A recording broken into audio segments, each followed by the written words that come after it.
Trump के आसपास कुछ ऐसे भी लोग हैं जो ट्रम्प को ये समझा रहे हैं कि भारत से पंगा लेना गलती होगी। फिनलैंड जो नाटो का सदस्य देश है, उसके राष्ट्रपति स्टब ने चेतावनी दी है कि अगर यूरोप और अमेरिका ग्लोबल साउथ और भारत के प्रति ज्यादा सम्मान और सहयोग नहीं दिखाते हैं तो इसका खामियाजा अमेरिका को ही भुगतना होगा। ये ऐलान कर दिया है कि अब वो अमेरिका को तने तनहा सुपर पावर मानने के लिए तैयार नहीं है। शायद तारीख का सबसे बड़ा सेंचुरी के अंदर अपने जो ताल्लुकात है वो कायम रखना चाहते हैं। ट्रम्प बेवकूफियां मारते हुए दिखाई दे रहे हैं कि वो काफी हद तक ताल्लुकात खराब करने की कोशिश कर चुके हैं, लेकिन इंडिया के 25 साल ट्रेड ताल्लुकात हैं भारत के साथ। उनके ताल्लुकात तो काफी पुराने हैं और बहुत गहरे ताल्लुकात है, पाकिस्तान से बहुत ज्यादा गहरे ताल्लुकात हैं। लेकिन आजकल ट्रम्प हर एक से ही आपको बताया उलझा हुआ है, पंगा लेने की कोशिश कर रहे हैं। This is a game changer, क्योंकि अब किसी एक की मर्जी नहीं चलेगी। जैसे जैसे विश्व के देश स्ट्रॉन्ग होते जाएंगे अपनी लाइन। नमस्कार, आप सभी का स्वागत है रियल भारत टीवी में। आज की लेटेस्ट खबर के बारे में हम बात करते हैं। अमेरिका के कई ऐसे मिनिस्टर्स हो गए नेटो के और फिनलैंड के प्रेसिडेंट का बयान सामने आ रहा है डोनाल्ड ट्रंप के लिए कि नरेंद्र मोदी जी से जाकर के ये माफ़ी मांग ले और भारत के ऊपर जितने भी टैरिफ लगाए हैं सब हटाएं और 0% टैरिफ जो है वो लगा दिया जाए भारत के ऊपर, और भारत के साथ जो रिश्ते हैं वो अपने ये सही कर लें, क्योंकि अमेरिका का फिर क्या हश्र होगा आने वाले समय में वो तो वक्त ही बताएगा। साफ तौर पे अमेरिका के कई कैबिनेट्स ने, मिनिस्टर्स ने भी ट्रम्प को समझाने की कोशिश करी है, लेकिन ये ट्रम्प की बुद्धि में पता नहीं इस समय क्या है कि ट्रम्प जो है वो किसी की नहीं सुन रहा है अपने आगे। और अमेरिका की बर्बादी की शुरुआत देखा जाए तो स्टार्ट हो ही गई है। अब अभी भी वक्त है, अगर ट्रम्प संभल गया तो अमेरिका बच जाएगा, वरना अमेरिका का बर्बाद होना पूरी तरह से तय है। तो ट्रम्प टैरिफ विवाद में जैसे कि आपने बताया कि एक नए शख्स की एंट्री होते हुए दिख रही है, तो उनका नाम है जो वरिष्ठ अमेरिकी विश्लेषक है एडवर्ड प्राइस। अब उनका बयान सामने आया और उन्होंने ट्रम्प को जो है टैरिफ को पूरी तरह से खत्म करने और भारत से माफी मांगने का आग्रह किया है। यानी कि उन्होंने ये कह दिया है कि भारत पर उन्हें 0 टैरिफ लगाना चाहिए और अब भारत से उन्हें माफी मांगनी चाहिए। को बुरा लगा कि भारत के प्रधानमंत्री मोदी जी जाके पुतिन और शी जिनपिंग से मिले। ये खुद 15 अगस्त को पुतिन से मिला, इंटरव्यू दिया है। और हम अपने दर्शकों को बता दें कि एडवर्ड प्राइस न्यूयॉर्क विश्वविद्यालय के प्रोफेसर हैं और उन्होंने जो भारत को 21वीं सदी को आकार देने में एक निर्णायक खिलाड़ी बताया है। इसी के साथ वो बताते हैं कि अमेरिका और भारत के जो रिश्ते हैं वो बहुत ही ज्यादा महत्वपूर्ण है। ट्रम्प को छोड़ दिया, बोला यार ये बावला आदमी है।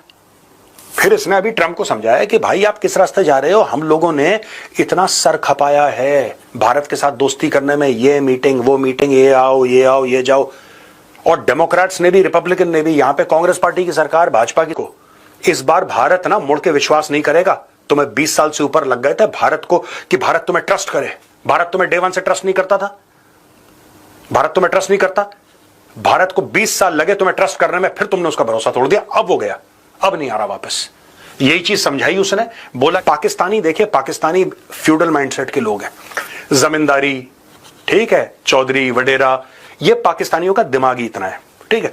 इन्होंने ट्रंप में देख लिया कि ये आदमी थोड़ा सा हिला हुआ है इस मामले। ट्रंप नहीं, ट्रंप की फैमिली, उसके परिवार वालों को, उसको। अच्छा, पाकिस्तान में भी यही चीज होती है दोस्तों, पाकिस्तान में तो यही चीज होती है। आसिम मुनीर पाकिस्तान को खड्डे में डाल देगा, उसकी अगर फैमिली को बेनिफिट हो जाए। यही चीज आप देख रहे हैं कि जरदारी ने करी, पाकिस्तान खड्डे में जाए, जरदारी फैमिली को फायदा हो जाए। नवाज शरीफ के परिवार ने क्या बोला, पाकिस्तान खड्डे में जाए, नवाज शरीफ फैमिली को फायदा हो जाए। ये तो पाकिस्तान का जो अशराफिया है, जो एलिट है, उसका चलन है। उसको लग गया कि ये जो बंदा डोनाल्ड ट्रंप है, ये तो बिल्कुल ही is typically a Pakistani wadera. बताई देगा, हम तो इतने छोटे छोटे से, when he can do this with India, हुआ भी। अगर ये इंडिया को धोखा दे सकता है तो हमें भी धोखा दे देगा।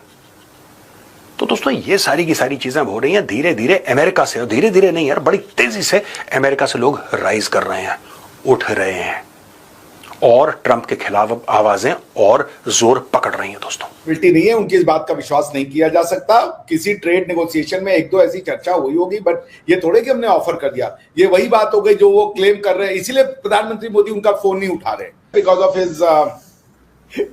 हिज क्या कह रहे, वेन ग्लोरी, जो वो चाहते हैं उसकी वजह से। लेकिन सर ऐसा क्यों सर, इतनी बड़ी कंट्री के वो लीडर हैं, इतनी बड़ी कंट्री में वो प्रेसिडेंट ऑफ अमेरिका हैं, तो वो इस किस्म की अजीब अजीब किस्म की बातें कैसे कर सकते हैं कि जिसका कोई मतलब ही ना निकले या जिसका मतलब एकदम गलत निकले? क्या उनकी कोई टीम नहीं है? क्या उन्हें कोई बताने वाला नहीं है? एडवाइजर्स नहीं होते क्या इनके? एडवाइजर्स, ट्रम्प साहब ने जितने एडवाइजर्स को फायर किया है उतना तो उन्होंने अप्रेंटिस सीरियल में किसी को फायर नहीं किया कीजिएगा आरजू जी, वो आप उनसे दूरी बना के चले तो बेहतर है। आप यदि ट्रम्प साहब के करीब जाएंगे तो he will burn, he will, I mean I don't want to use any word जो कि किसी प्रेसिडेंट के लिए नहीं बोलना चाहिए। आखिरकार at the end of the day वो एक चुने हुए लीडर हैं और मैं उनका पूरा सम्मान करता हूं, बट आई थिंक कि ट्रम्प साहब की क्रेडिबिलिटी जीरो है, इसलिए मैं ट्रम्प साहब की किसी बात पे कोई बहुत ज्यादा सीरियसनेस अटैच नहीं करूंगा। तो सर पहले यही ट्रम्प थे जो आप लोगों को बहुत पसंद थे, और पाकिस्तान के लिए भी सोच बदल जाएगी? देखिए ऐसा है आरजू जी, भरोसा तो हमने नवाज शरीफ साहब पे किया था, अटल बिहारी वाजपेयी जी चले गए, कश्मीर हो गया, जिसको आप कहती हैं वो कारगिल हो गया। भरोसा मोदी जी ने किया था तो वो पठानकोट हो गया, पुलवामा हो गया, उरी हो गया। तो ये तो अब आप इसको क्या कीजिएगा कि हम, वो तो नवाज शरीफ साहब की बेटी की शादी में पहुंच गए थे, अगर मैं गलत नहीं हूं तो बेटी की ही शादी थी आपके जो नवाज शरीफ साहब है। भरोसा तो नवासी की शादी थी, हाँ बेटी की। भारत, पाकिस्तान, ईरान और मध्य एशियाई देशों की सदस्यता वाले एससीओ की बीजिंग में हुई बैठक में आर्थिक सहयोग और बहुपक्षीय व्यापार पर फोकस किया गया है। ये पश्चिमी देशों के लिए चुनौती है। चीन में एससीओ की बैठक पश्चिम को याद दिलाती है कि पश्चिम का नेतृत्व और आर्थिक प्रभुत्व पर खतरा है। भारत जैसे देशों को नजरअंदाज करना घातक होगा। सारी अक्कड़ वो निकल गई है, यानी अमेरिका को मार पड़ी और अब उसके अपने भी, आपको पता है कि जलील कर रहे हैं। जरा चलाइएगा क्लिप। जब अमेरिका अकेला है, यूरोप में तो कोई दमखम नहीं है, वो तो दुनिया ने देख लिया है। ना यूरोप में ना बरतानिया में कोई दमखम नहीं है इन ममालिक में। ये तो अपना दिफा बमुश्किल कर पाए तो कर पाए, वरना वो भी मुश्किल है। तो अमेरिका अब दो बड़ी ताकतों से अबरदाज़मा है, जिनकी अज़ाइम ये हैं कि अब अमेरिका की चौधराहट कबूल नहीं है। वो कोई ये नहीं चाह रहे कि अमेरिका को मलिया मेट करना है और यूरोपीय यूनियन को मलिया मेट कर देना है। वो अमेरिका की चौधराहट तस्लीम करने के लिए अब तैयार नहीं है। से 3 अरब लोगों का, तीनों एटमी ताकतें, और ये आलमी ताकतों का ये ताल्लुकात जो है, ये मुआशी, फौजी, तवानाई और इक़्तिसादी ताकत की एक तस्वीर जो जियो स्ट्रेटेजिक इत्तेहाद की मगरबी ताकतों के खिलाफ G7, अमेरिका और वर्ल्ड ऑर्डर की एक नई तारीख बन गई है।